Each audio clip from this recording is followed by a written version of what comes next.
ગઈ કાલે અચાનક રાજુ કરપડા નીડર બની, નિર્ભીક બની, આક્રમક બની પોતાના સમર્થકો અને ખેડૂતો વચ્ચે પ્રગટ થયા.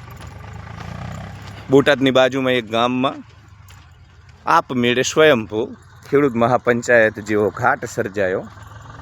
રાજુ કરપડાએ પહેલાંના જમાનામાં જેમ રાજા મહારાજાઓ છુપા વેશે અન્ય દુશ્મન રાજાના પ્રદેશમાં જતા અથવા તો એ વિસ્તારોને પાર કરી જતા, એ રીતે છુપા વેશે રાજુ કરપડા પોલીસથી બચતા બચતા ત્યાં પ્રવેશ્યા અને ખેડૂતોના ઉત્સાહમાં વધારો કર્યો.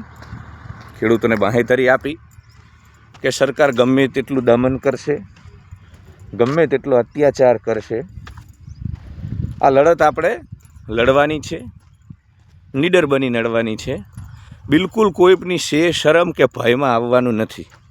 આ પ્રકારનો નિર્ભયતાનો સંચાર રાજુ કરપડા કરતા હતા. એ વખતે મેં તો ઘડીક સાંજે 6 વાગે જ્યારે આ બધા દ્રશ્યો જોયા મિત્રો, ત્યારે મને એવું લાગ્યું કે જાણે જલિયાવાલા બાગનો જે હત્યાકાંડ હતો ને એ વખતના જે દ્રશ્યો હતા ને એ પ્રકારનો ઘાટ હતો. પોલીસ ખેડૂતોને ઘરમાંથી કાઢી રહી છે અને માર મારી રહી છે. ઢસડીને પરિવારજનોમાં મહિલાઓ વિનવણી કરી રહી છે, હાથ જોડીને. નાની નાની બાળકીઓ એમના પિતાને છોડાવવા વિનવણી કરી રહી છે. અને પોલીસ તો ખેડૂતો જાણે કે ગુંડા હોય, અસામાજિક તત્વો હોય, કાયદો અને વ્યવસ્થાને તાર કરી નાખેલા તત્વો ઉપર જે કાર્યવાહી થાય એવી કાર્યવાહી પોલીસ ખેડૂતો ઉપર કરી રહી હતી. એટલે જલિયાવાલા બાગમાં જે પ્રકારનો અમાનુષી અત્યાચાર થયો ને એ પ્રકારના દ્રશ્યો હતા.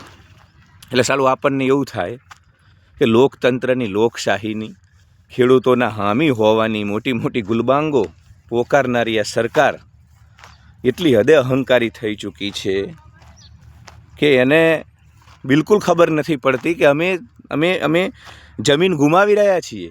અને લખીને આપું છું, આજે આ વિડીયોના માધ્યમથી હું લખીને આપું છું કે સૌરાષ્ટ્ર અને અંબાજીથી ઉમરગાંવ જો આમનું નામું ના નખાઈ જાય, ચાહે નરેન્દ્રભાઈ આવે, ચાહે એમનું આખું મંત્રીમંડળ ગુજરાતમાં આવે, ચાહે એમના ગમે એટલા સ્ટાર પ્રચારક આવે, સૌરાષ્ટ્ર અને અંબાજીથી ઉમરગાંવ જો આમનું નામું ન નખાઈ જાય, અને એનું કારણ હશે એમનો અમાનુષી અત્યાચાર.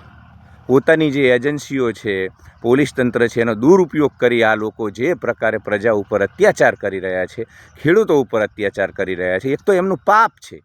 રાજુ કરપડા જેવા માણસે જ્યારે એમનું પાપ ઉજાગર કર્યું ત્યારે એ પાપ ઉજાગર ન કરે એટલા માટે એને ડામી દેવા માટે પરમ દિવસે તો રાજુ કરપડાને શ્વાસ લેવામાં તકલીફ પડતી હતી, એના જીવન ઉપર ખતરો હતો, છતાં પણ આ લોકો એનું સાંભળતા નહોતા. માંડ એનો જીવ બચ્યો. એટલે ભાઈ તમને એવું હોય કે અમે બુલડોઝર ચલાવીએ, અમે અસામાજિક તત્વો, કોમી અખલાસનો ભંગ કરતા લોકો ઉપર પગલાં લઈએ, એવા પગલાં જો તમે ખેડૂતો ઉપર લેશો, સરકારી મશીનરી અને સરકારી વહીવટીતંત્રનો દુરુપયોગ કરશો, તો એવું ન માનશો કે તમે ભર્યા તલાઈમાંથી કોળા નીકળી જશો. આ વખતે નામું નખાઈ જશે. અને ફરીથી કહું છું, નરેન્દ્રભાઈથી લઈ ગમે તેને તમે ગુજરાતમાં ઉતારશો, આ વખતે હિન્દુત્વની વાતો કે કોઈ પણ વાતો સૌરાષ્ટ્ર અને અંબાજીથી ઉમરગાંવ તો તમારી ચાલવાની નથી. અને હજુ સમય છે. આ દમનકારી અત્યાચારી વલણ બંધ કરો. ચૈતર વસાવા, ગોપાલ ઇટાલિયા, રાજુ કરપડાને જેલ ભેગા કરી ગુજરાતની અંદર સત્તા મેળવવાના કારસા ન રચશો. હજુ કહું છું, ગુજરાત સરકારને મારી સલાહ છે, એના મંત્રીઓને પણ મારી સલાહ છે કે હજુ તમે લોકો આ લોકોની લડતને સ્વીકારી લો.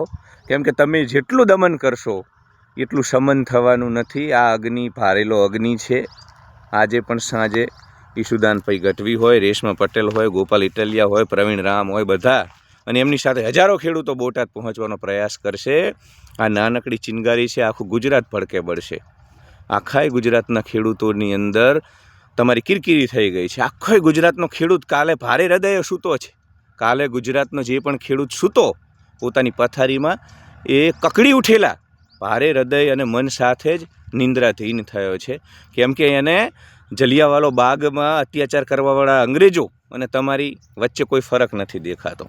તમે યાર માર્કેટિંગ યાર્ડના એ ગુંડાઓ, એ સત્તાધીશો, એનો કાન મરડવાના બદલે, એનો કાન ખીંચવાના બદલે તમે ખેડૂતો ઉપર લાઠીચાર્જ કરો છો, હરામખોરો. એટલે 2027 બહુ દૂર નથી અને આના પરિણામો ભોગવવા પડશે. અને હવે તો એ હદે આ સડો ફેલાઈ ચૂક્યો છે તમારા દમન અને અત્યાચારી જે વલણ છે એનો, કે હવે કોઈ તમને બચાવી શકશે નહીં. પરિણામ ભોગવવા માટે તૈયાર રહો, કેમ કે જે લાઠી તમે ખેડૂતના બરડા ઉપર વીંચી છે એ મતદાન પેટીની અંદર તમારા ઉપર વીંચાવાની જ છે. આ નિર્વિવાદિત સત્ય છે.